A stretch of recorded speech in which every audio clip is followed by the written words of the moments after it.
મિત્રો આજે આપણે ચર્ચા કરીશું કે પિતાની અથવા માતાની મિલકતમાં તમારું અથવા અને તમારા પરિવારનું નામ કેવી રીતે તમે દાખલ કરી શકો, તો એ બાબતે આપણે ચર્ચા કરીશું. તો માતાની અથવા પિતાની પ્રોપર્ટીમાં તમે બે રીતે તમારું નામ દાખલ કરી શકો. આમ તો 3 રીતે કરી શકો, પણ ત્રીજી જે રીત છે એ દસ્તાવેજની રીત છે, એ તો કોમન રીત છે. એ તો કોઈ પણ વ્યક્તિની પ્રોપર્ટીને તમે દસ્તાવેજથી લઈ શકો.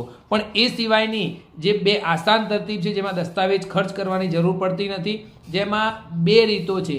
એમાં પ્રથમ જે રીત છે એ રીત છે હયાતીમાં હક દાખલ કરવાની. એટલે કે તમારા પિતા અથવા માતા હયાત હોય તો એમની હયાતીમાં એમની સંમતિપત્રકથી એમનું સોગંદનામા અને એમના પેઢીનામાના આધારે એક અરજી કરીને, ઓનલાઈન એપ્લિકેશન કરીને તમે તમારા માતા અથવા પિતાની જમીનમાં એમની હયાતીમાં જ તમે હક દાખલ કરાવી શકો છો.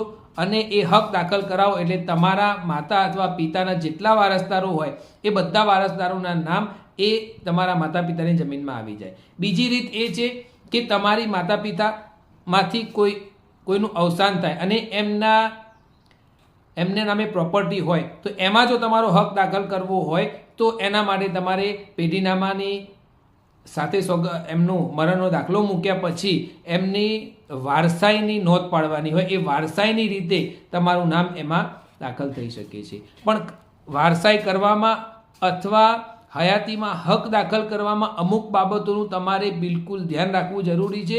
જો એમાં ધ્યાન નહીં રાખો તો ભવિષ્યમાં બહુ મોટો પ્રોબ્લેમ થઈ શકે છે. તો એ કઈ બાબતનું ધ્યાન રાખવું જરૂરી છે કે તમારા ભાઈ બહેનમાં જેટલા પણ વારસદારો છે એમાં કોઈ એક પણનું નામ રહી ન જાય.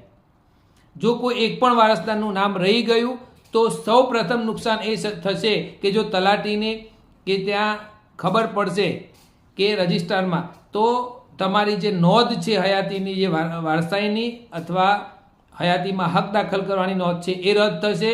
અથવા જો એ ના થયું અને જો ભૂલથી એ નોંધ પડી ગઈ અને ભવિષ્યમાં જો જે વ્યક્તિનું નામ રહી ગયું છે એ અથવા એના વારસદારો જો એમાં ઓબ્જેક્શન કરશે તો એ જે તમે કોઈને જમીન વેચી હોય તો એ જમીન વેચેલીનો વેચાણ દસ્તાવેજ પણ રદ થશે અને ભવિષ્યમાં કોર્ટ રાસ્તેથી પણ એ બાળકોના, એ વ્યક્તિઓના નામ દાખલ કરવા પડશે. એટલે કે પેઢીનામામાં દરેક જે તમારા ભાઈ બહેન છે દરેકનું નામ અંદર આવવું જરૂરી છે. અને હયાતીમાં હક દાખલ કરો કે વારસાઈ કરાવો, એમાં દરેકનું નામ આવવું જરૂરી છે.